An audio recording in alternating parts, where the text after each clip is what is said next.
My name is Gay Lemons McNab. I'm very proud of the lemons part because I was born and raised on a farm in Missouri. I am a mother of 4.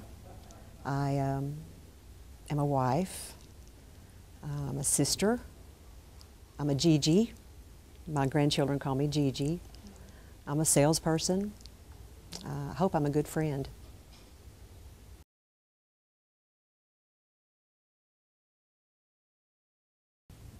I'm a breast cancer survivor. I was diagnosed. I will be 7 years a survivor May the 5th of this year.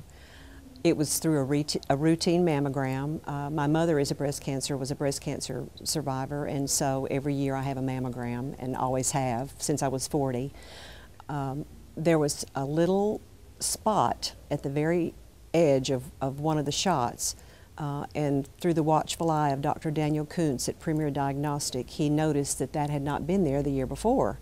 And so he started comparing, felt like I needed to have a biopsy. I had a hook wire biopsy at Cookeville Regional Medical Center, and it was positive. It was invasive ductal carcinoma, stage 1.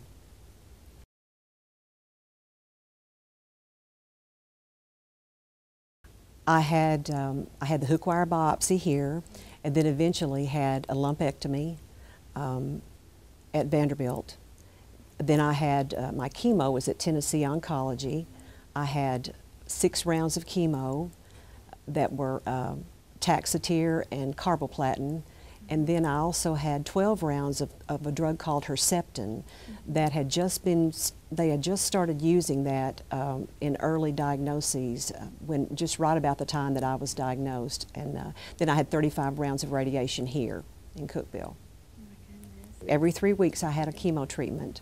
And then after those 6 treatments were finished, I had 6 more Herceptin treatments, and during that time I had started my radiation too. So I had a bald head, and I tell people I embraced my baldness and just went right on. Got some great looking scarves during that time. Well, at the time we didn't have a nurse navigator here. And that's one of the things I'm so proud of Komen about, is because after a pretty long discussion with the then CEO of the hospital, Mr. Mattingly, he realized how important it is for women to have someone to navigate them through the process. I had a friend, Eileen Stuber, who had been through the process about a year before my treatment and my diagnosis, and so I leaned heavily on her. I read everything I could get my hands on. My favorite book was Breast Cancer for Dummies.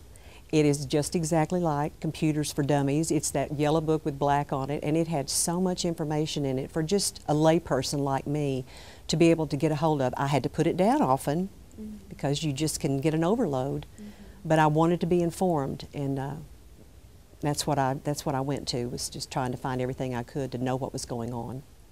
And when I didn't understand, I didn't care how silly the question seemed, I asked. And that's one of my words of advice to anyone.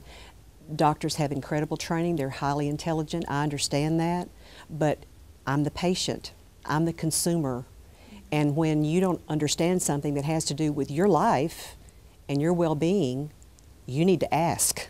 Right. So I encourage everyone to ask questions until you understand what you need to understand. Eric Ravsky was my oncologist, and he was just wonderful. He would come in and draw, and he had a chalkboard, and he would put everything on the chalkboard and ask me if I had questions, what kind of things I was experiencing. And the women that worked there, I went to Hermitage, the hospital, Summit Hospital in Hermitage for my oncology, my chemo. They were wonderful people. There's a special place for those sweet women that take care of you during the chemo treatments. They're wonderful. Things have changed for the better in Cookeville, and I'm very, very proud of the things that the hospital are doing. The first thing they did was get Erin Young, who's the nurse navigator. I've just heard so many people talk about how important she was in their life. We have surgeons who understand that breast cancers are just a little bit different, and I know that you know, they're improving and enhancing their treatments.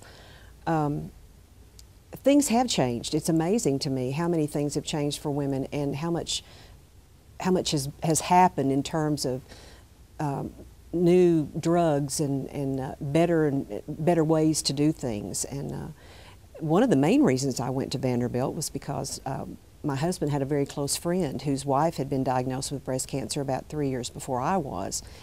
And that's the first thing he did. He called his friend and said, "Okay, Gay's been diagnosed, what do we do?"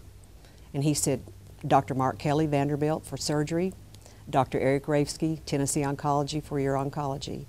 So that was mainly, you know, you call around, it's your life. Everybody has to make decisions that are good for them. And I was very, very comfortable with those decisions, very comfortable.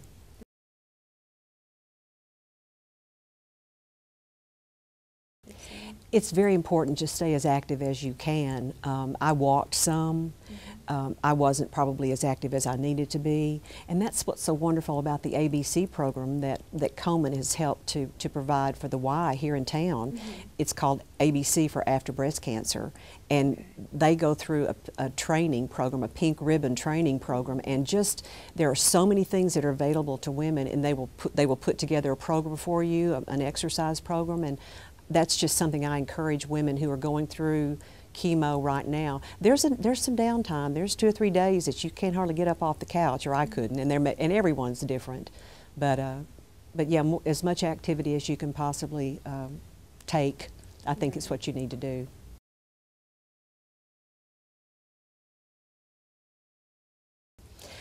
I focused on healing. Good.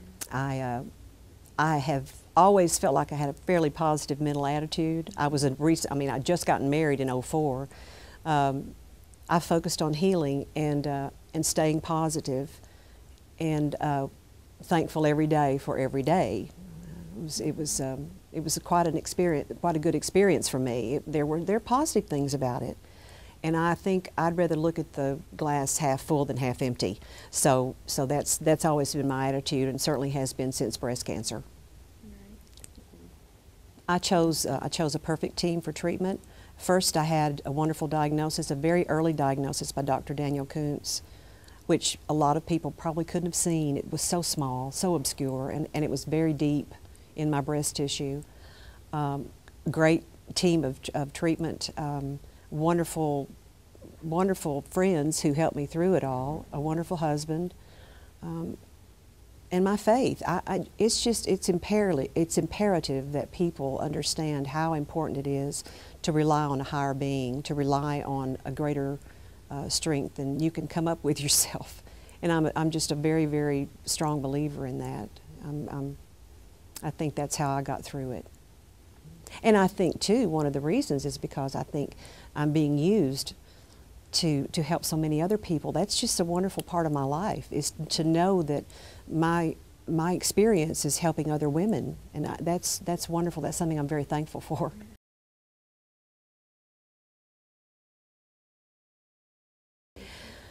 Well, I guess if I had to tell you in a nutshell the things that got me through it, the first and foremost thing would be my faith.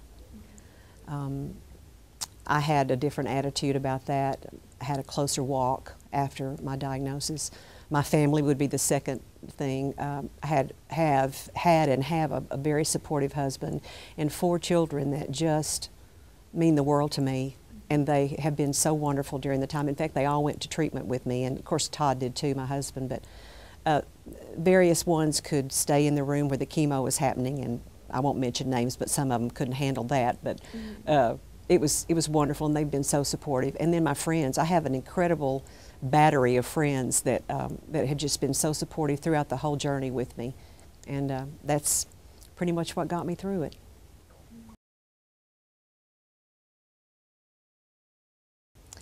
Sunset last night. It was wonderful.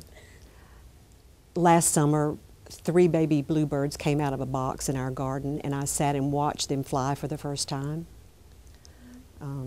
My husband's blackberry jelly. My granddaughter Aubrey's dance recital. Watching Evan and Gavin, my 2 grandsons, play football in my front yard and laugh.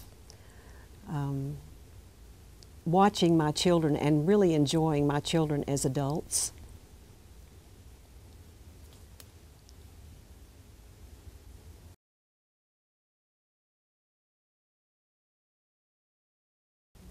Listen to your body. Do not ignore your body.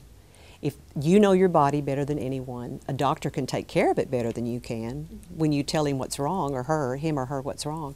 But you know your body better than anyone. When you see something that's not exactly right, when you feel something that's not exactly right, don't ignore it.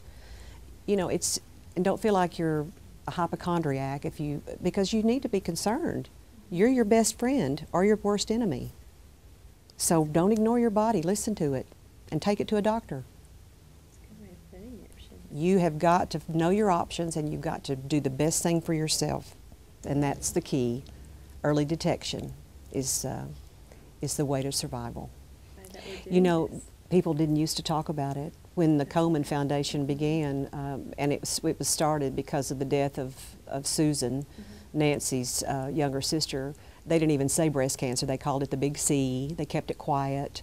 And she begged her sister, please promise me that you'll do something about this. You know, take the onus off of this disease. Allow people to say the words and seek help and not keep it quiet. We still have women today that will let something go because they don't want to know what it is. Early detection is your best chance of survival. And if we could just get that across to people, you know, there's a whole lot worse things than being told you have breast cancer.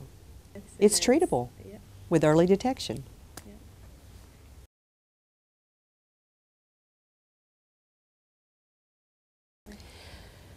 The first thing I tell people that tell me they have been diagnosed with breast cancer is I look them in the eye and I say, you are a survivor. The day you were diagnosed, you became a survivor. That's empowering. The over 80 breast cancers that we have found through the free mammogram program for underserved or uninsured, uninsured or underinsured people in this 14 county area, that's ensuring quality care. And to date, Komen has spent $700 million in research for breast cancer. That's energizing science to find the cures. Everything that's been found out about breast cancer applies to other cancers.